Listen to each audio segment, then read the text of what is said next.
Good afternoon, everyone. This is Paul Perdue from Attorney Computer Systems. I'm sorry we're late. I got a desperate call from Mary Jo approximately 6 minutes ago. See, I think it's Monday. She said, "Are we ready to go? Are we ready to go?" Go where? Where are we going? Welcome to the May 2009 Virtual User Group, Tabs3 PracticeMaster Virtual User Group. Today we are going to talk about what's new in version 15.2. We are going to try something new this time. We have always had the phone lines pretty much open, and that's worked on some occasions and has not worked on others. So today we're going to try it with everybody muted. Now what that muted.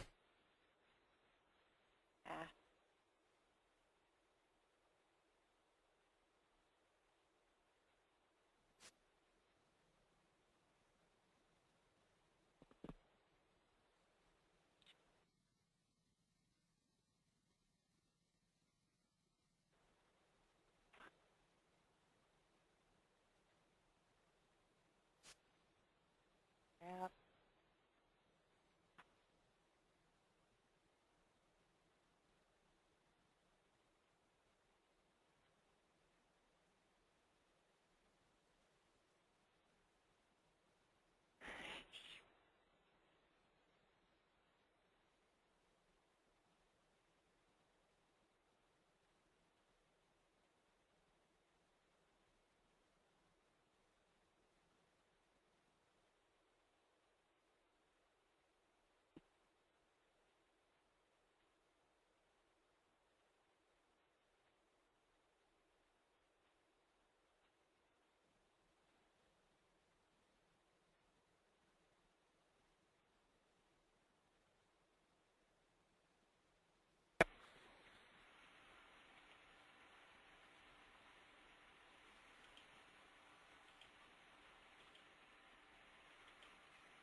Okay, I'm not Okay, hearing you. I'm here. You're there. I can hear you again. Sorry about that.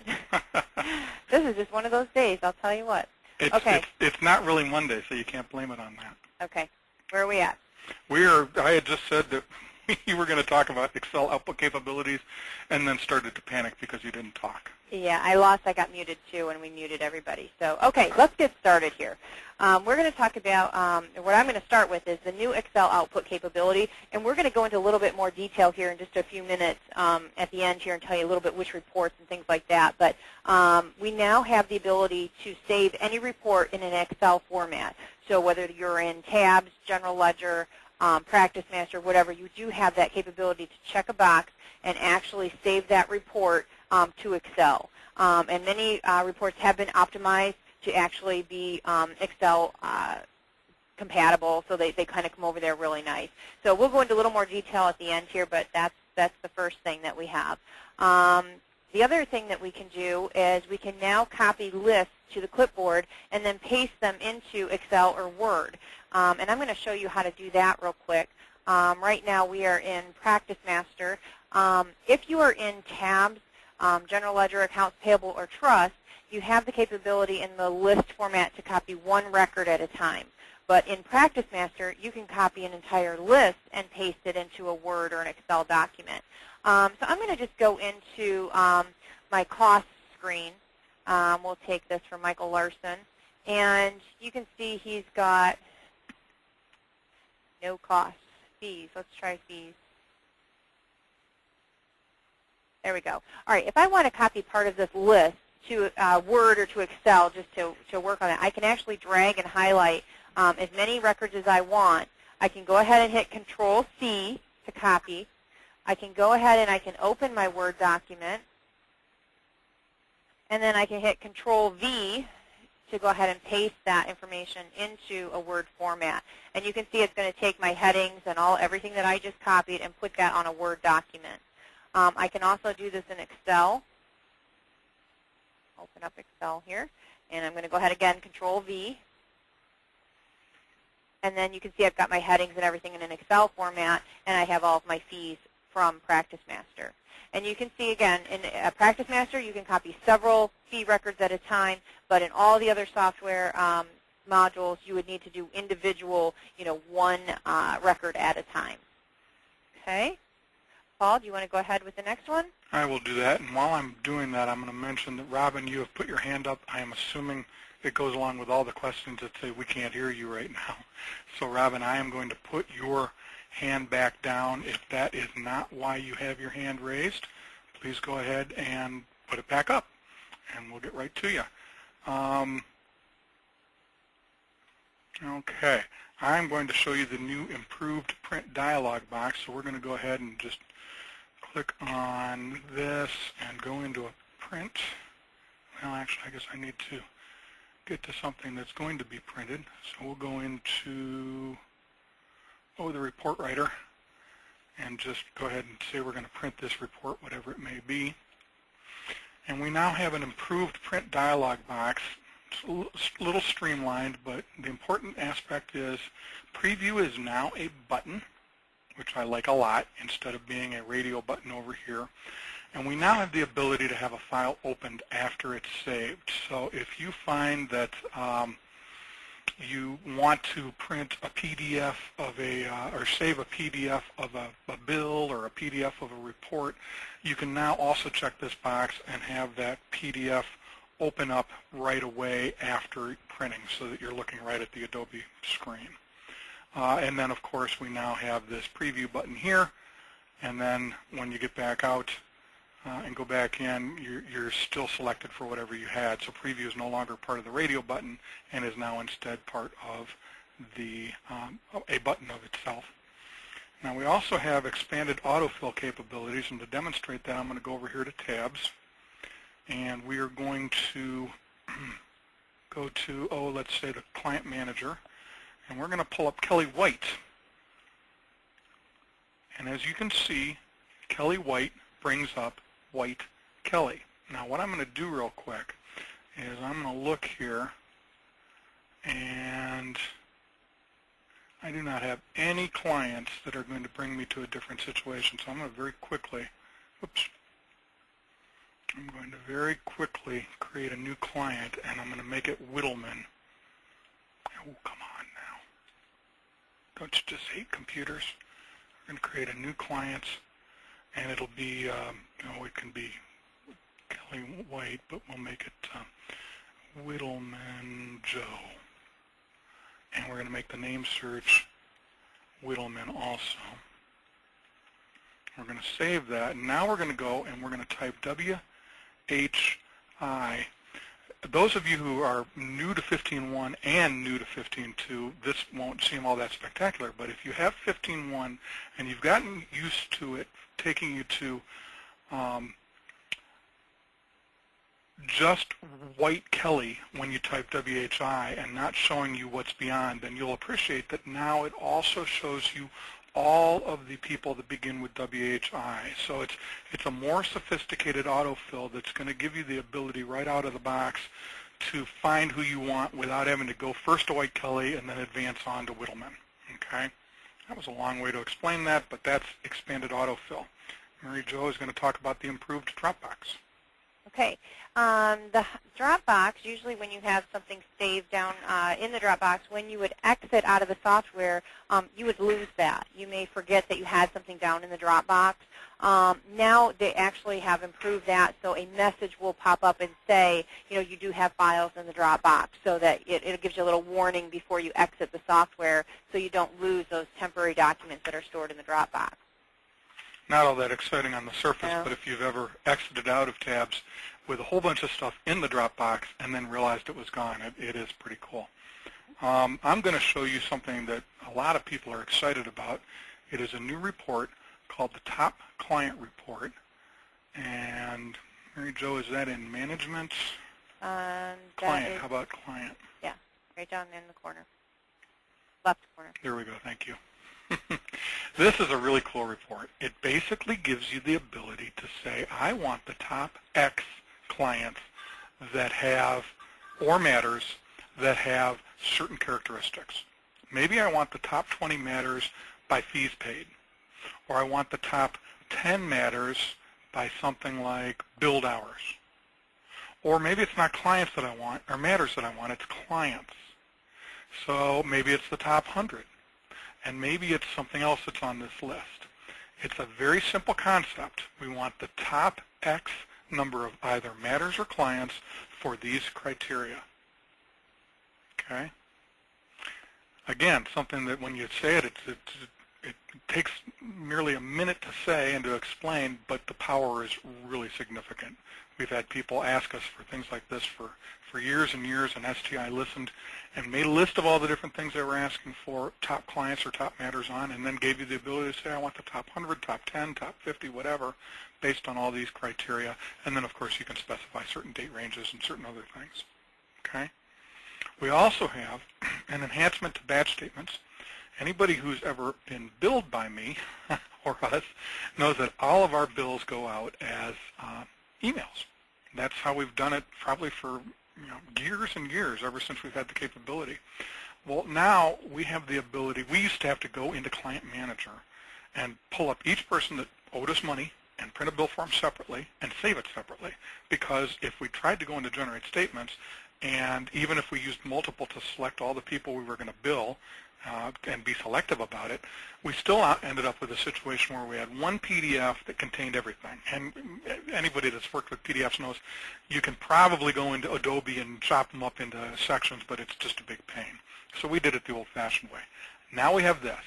We have the ability to say that PDFs should be printed as individual statements, and what happens is when we go and print, when we say OK and choose File and say or don't say Open After Save, it'll ask us for the name of a file, and the file that we specify will be a kind of a master list that it will give us of all the different bills that are printed in that batch and what their file name is and what matter and what client they were for. And then it will save in the same directory using a convention that includes the client number and the date.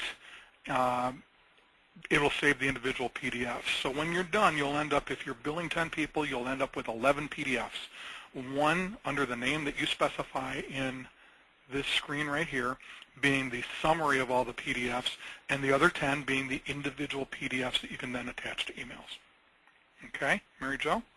Okay, we're going to stay right on this screen, and I'm going to show you that now you can see that the Statement Options tab, when you're running statements, has been reformatted. It's a little bit easier. The information is organized a little bit better. You've got your draft statement, all the draft information pertaining to draft statements all in one spot, and then final. All your print options are all together now instead of all over the page. Again, they've added the output options that Paul just talked about as far as printing as PDFs or how many copies you want to print. And then you have your statement options, all that's grouped together, and then your criteria. So it's just a nicer way to view everything in a little bit more user-friendly format. The other thing that's changed with statement options, if any of you have been using cover statements before, you know that when you printed the cover statement with the cover statement would have a different statement number on it. Maybe the original statement was number 10, and then the cover statement would print out as with a number 11. Although it wasn't really assigning that statement number, it was just upping it by 1. And then the next group of statements might have statement number 11, and then that cover statement might be number 12. So it was kind of incrementing that by 1, even though it didn't really assign that. And that caused a little bit of problems, because if the client paid with the cover statement, they were saying that it was paid on statement number 11, when in reality the statement number was number 10. So what Tabs has done is they've went ahead and they fixed that.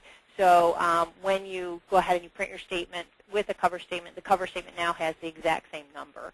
So that helps quite a bit. The next thing I'm going to talk about is the enhanced statement write-off feature. When you go in to write off a client, I'm going to go ahead into Client Manager, and let's say that we want to go ahead and write off. I don't know if we've got a client in here. You find one that has a balance.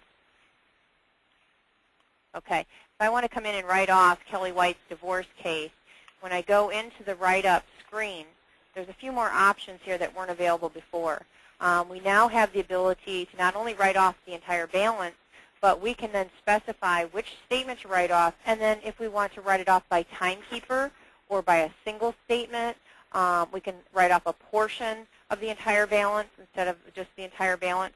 So if I uncheck write off entire balance and just say I want to choose a specific statement, can then do the drop down, choose a statement, and then if I only want to write off information for a certain timekeeper, I can go ahead and specify which information or which timekeeper I want to write off.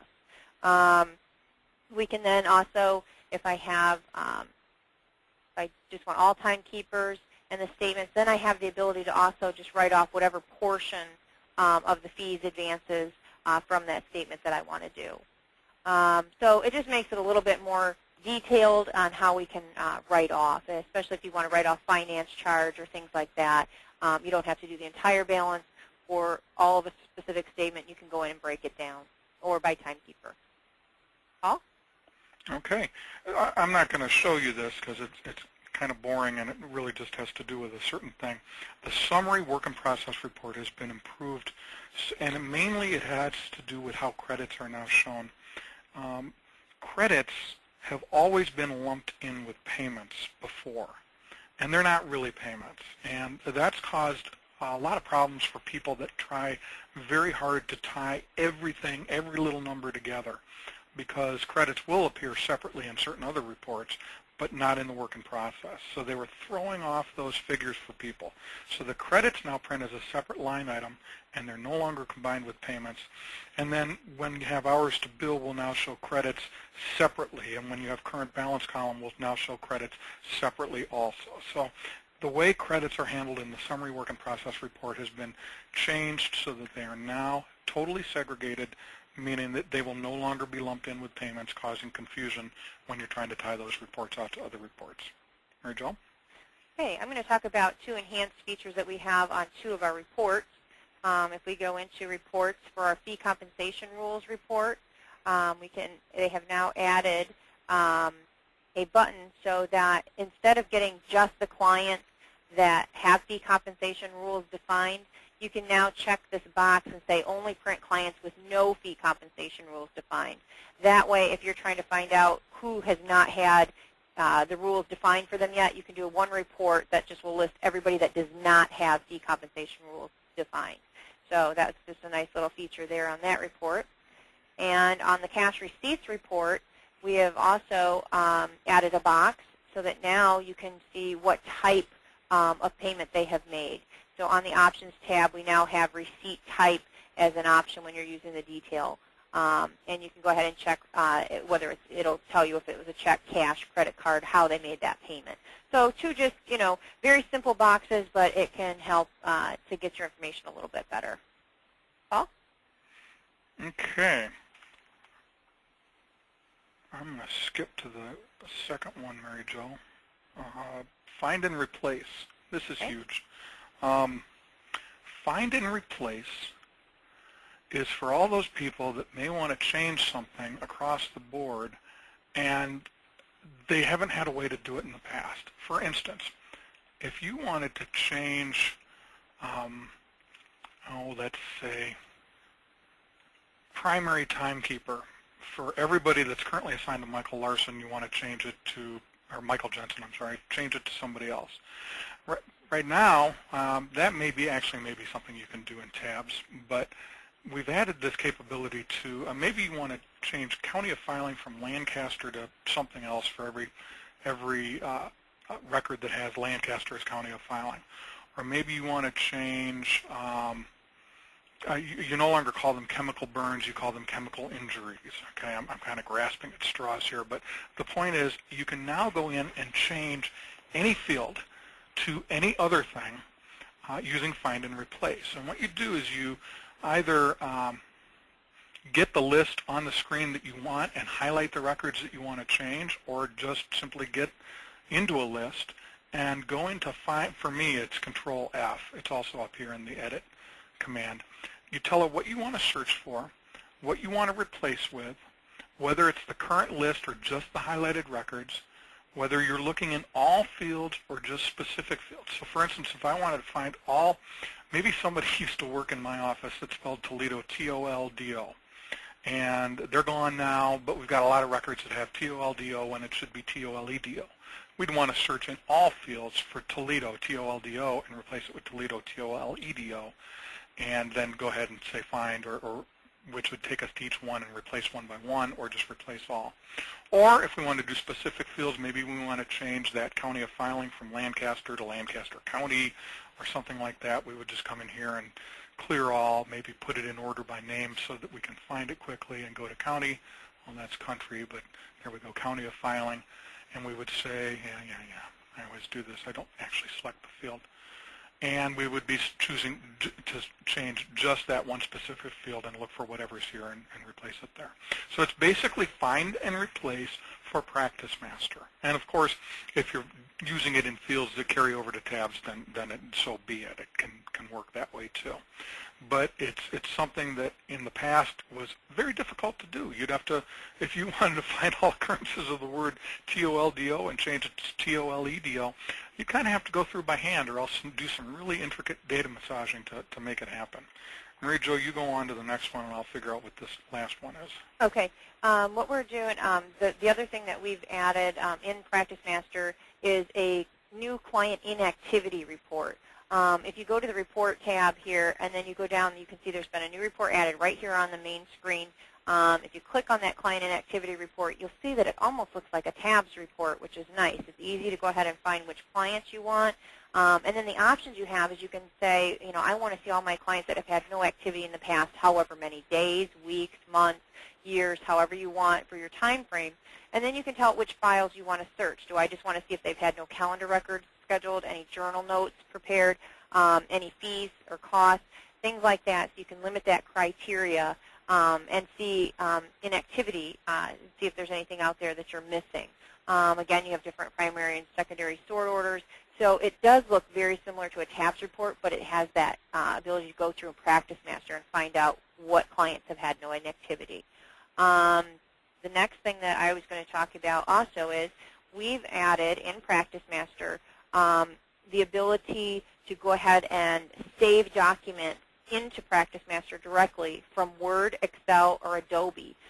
We've added some plugins, and you simply go into Integration, click on Toolbar Plugins, and now we have not only for Outlook, which we used to have so you can journal your emails, but now we've got it so you can do Word.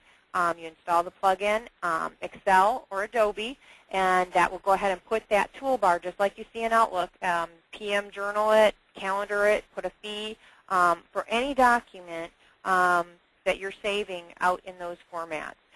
Very, very powerful, and that you can save directly into PracticeMaster and have that right in the client file. Paul? Okay, I'm going to skip back, and I'm not even going to show you, but I'm just going to say that in the payment adjustment program, we have added to the payment adjustment window the receipt type.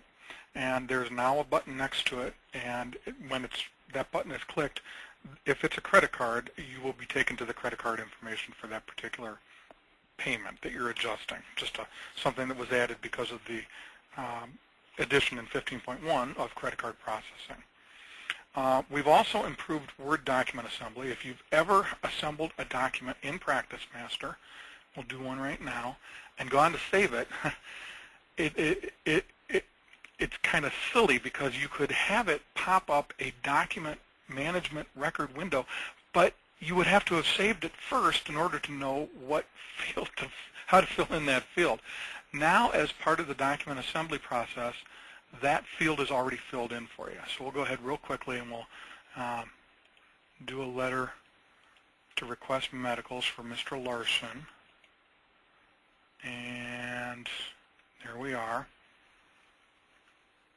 And it didn't pop up the thing because it's not a document that has that. Usually when you assemble a document, at the very end, if you've told it to do it, it will pop up a document profile screen. Great. But it has a field where you insert the assembled document's name, which is basically what you're going to save this as. Well, now the process has been modified so that it will ask you to save the document first. You'll save it however you want, and then it will pre-fill that field for you, so you don't have to jump out of here, save the document real quick, come back to the document management record and put that in there. And you don't have to put it in there because it's very difficult to get that document name into that field. It's going to fill it for you.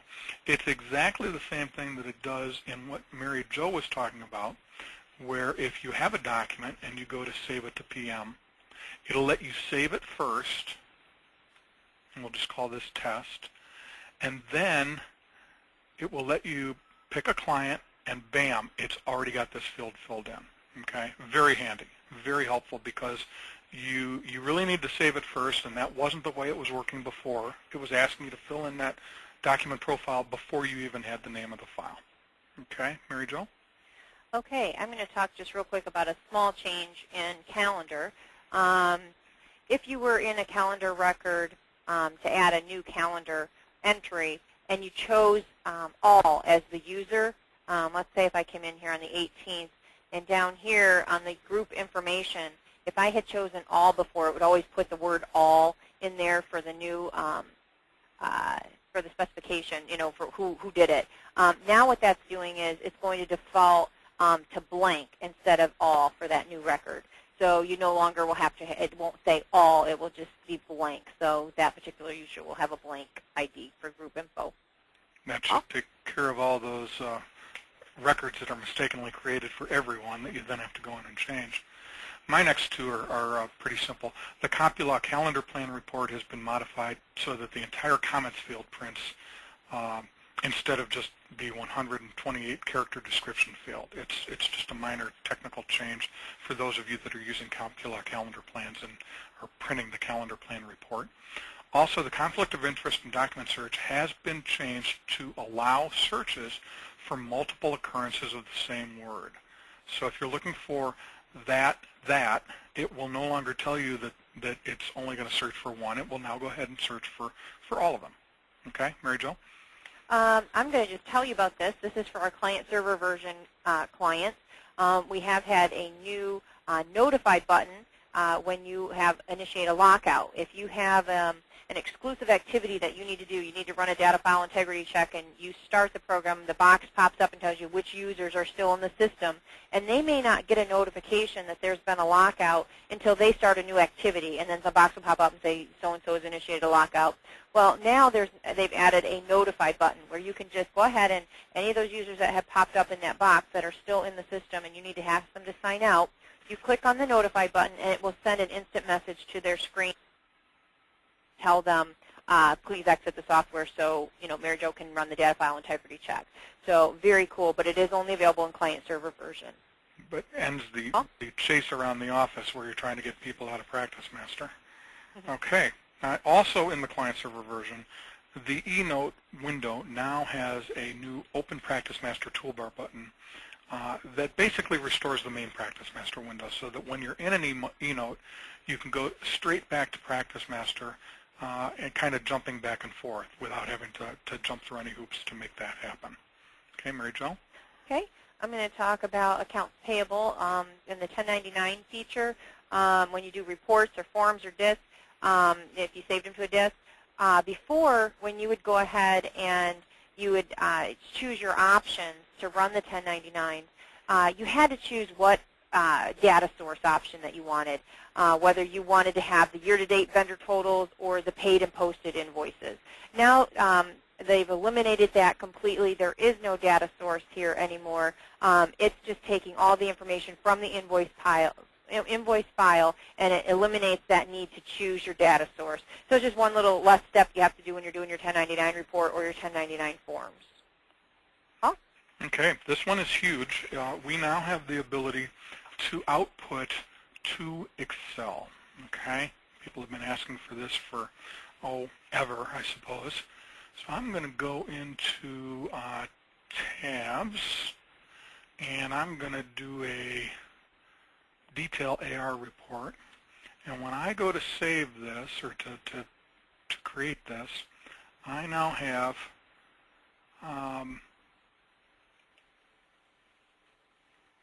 you'll notice here we have the XLS as one of the options that's listed under File. And when I go in here and save as Excel, I now have the ability to save both to 97 through 2003, which is an XLS file, and XLSX, which is the new 2007 format for Excel. So we now have the ability to save reports directly to Excel. And there's a couple things that you need to know about that. Some of these reports will actually be formatted in Excel exactly the way they are in the report, fonts and all, which can be good and can be bad depending on what you want to do with the data. So if a report is available in this enhanced format, there will be a checkbox that allows you to not save it that way, to just save the raw data. Okay? If you save a report to Excel after previewing it, the page headings will show up throughout the Excel document. But if you save it to Excel without previewing it first, then there will only be the one set of page headings at the top, and it'll treat the entire worksheet as a single page. If you want to save a report that looks exactly like the report itself, and that's all you want to do, then PDF is the format you want. But if you want to save to Excel and be able to manipulate in Excel, then using this new Save to Excel option is what you want to do. We, of course, also have the Open After Save, which would open Excel and bring the worksheet right up. And another thing that can happen is that when saving to Excel with the same file name, you will be prompted to either overwrite the file or create a new worksheet within the same file.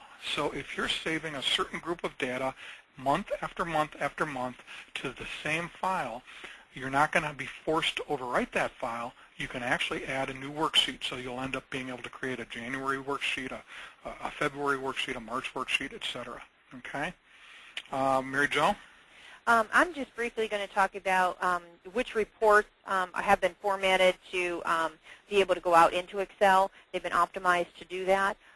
In Tabs, the allocated payments report, the cash receipts report, the client ledger report, the receipt allocation report, the timekeeper analysis and realization report, that top client report that Paul was talking about, transaction file list, the unallocated payments report, and then data entry lists such as fees, costs, payments, client fund files, and all Tabs3 report writer reports will go out into Excel.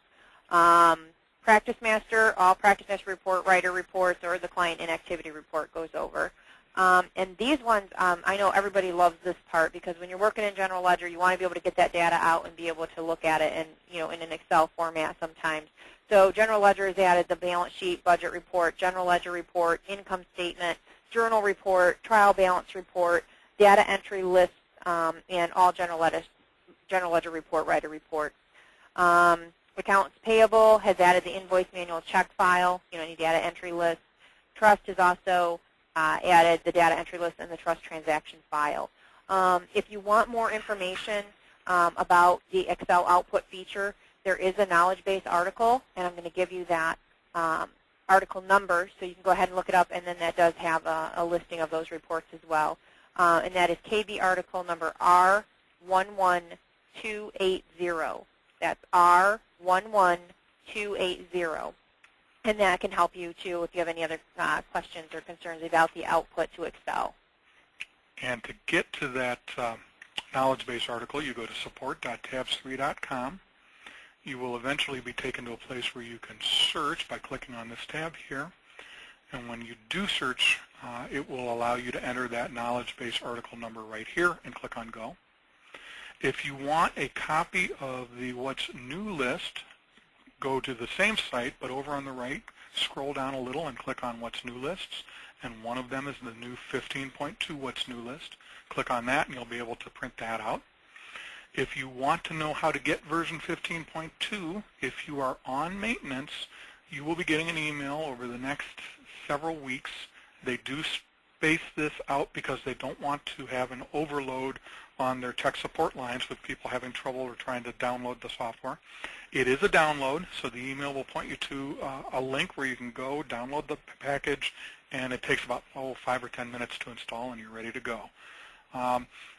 We have been asked not to give out that link, so I'm not going to give it out here, but if anybody really desperately wants to get version 15.2 for any number of reasons, I don't need to know the reason, but if you'll send me an email at paul.purdue, like the school, not the chicken, that's P-U-R-D-U-E, paul.purdue at attorneycomputersystems.com, I will send that link to you and you can get updated that way.